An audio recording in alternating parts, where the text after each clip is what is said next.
കോൺഗ്രസിനുള്ളിൽ തർക്കങ്ങൾ രൂക്ഷമായിരിക്കെ UDF നേതൃയോഗം നാളെ കളമശ്ശേരിയിൽ ചേരും.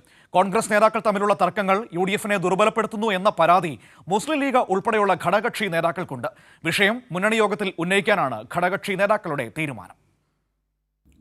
തീരദേശ യാത്രയും തെരഞ്ഞെടുപ്പൊരുക്കവുമാണ് നേതൃയോഗത്തിന്റെ അജണ്ടയെങ്കിലും കോൺഗ്രസിനുള്ളിലെ തർക്കങ്ങളാകും പ്രധാന ചർച്ചാ വിഷയം. മുസ്ലിം ലീഗ് ഉൾപ്പെടെയുള്ള ഘടകകക്ഷികൾ വിഷയം യോഗത്തിൽ ഉന്നയിക്കാനാണ് തീരുമാനിച്ചിരിക്കുന്നത്. ശശി തരൂർ നടത്തിയ വിമർശനങ്ങളെ തുടർന്ന് കോൺഗ്രസിനുള്ളിൽ വലിയ തർക്കങ്ങൾ ഉടലെടുത്തു.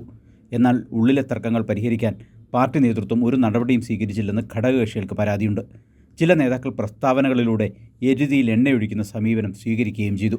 ഇത് മുന്നണിക്ക് ക്ഷീണമുണ്ടാക്കുന്നു എന്നതാണ് ഘടകകക്ഷികളുടെ വിമർശനം. തദ്ദേശ ഉപതെരഞ്ഞെടുപ്പിലുണ്ടായ പരാജയം ചൂണ്ടുപലകയാണെന്ന് ഘടകകക്ഷി നേതാക്കൾക്ക് അഭിപ്രായമുണ്ട്. കോൺഗ്രസിനുള്ളിലെ തമ്മിലടിയാണ് എല്ലാറ്റിനും കാരണമെന്ന് അവർ വിമർശിക്കുന്നു. മുന്നണി നേതൃയോഗത്തിൽ ഈ വിമർശനം ശക്തമായി ഉന്നയിക്കാനാണ് തീരുമാനം. മുസ്ലിം ലീഗും കേരള കോൺഗ്രസ് ജോസഫ് ഗ്രൂപ്പും RSPയും ഇതിനകം അതൃപ്തി പരസ്യമാക്കിയിരുന്നു. ഹൈക്കമാൻഡ് നേതാക്കളെ ദില്ലിയിലേക്ക് വിളിപ്പിച്ചത് ചൂണ്ടിക്കാട്ടി വിഷയം തണുപ്പിക്കാൻ കോൺഗ്രസ് നേതാക്കൾ ശ്രമിക്കുന്നുണ്ട്. അജണ്ടയിലെ വിഷയങ്ങൾക്ക് പുറത്ത് ചർച്ച വേണ്ടെന്ന സന്ദേശം കോൺഗ്രസ് നേതൃത്വം ഘടകകക്ഷി നേതാക്കളെ അറിയിച്ചു കഴിഞ്ഞു.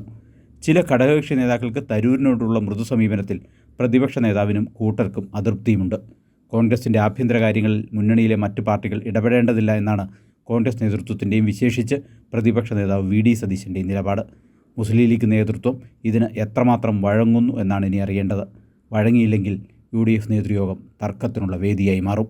സാലി മുഹമ്മദ്, കൊച്ചി.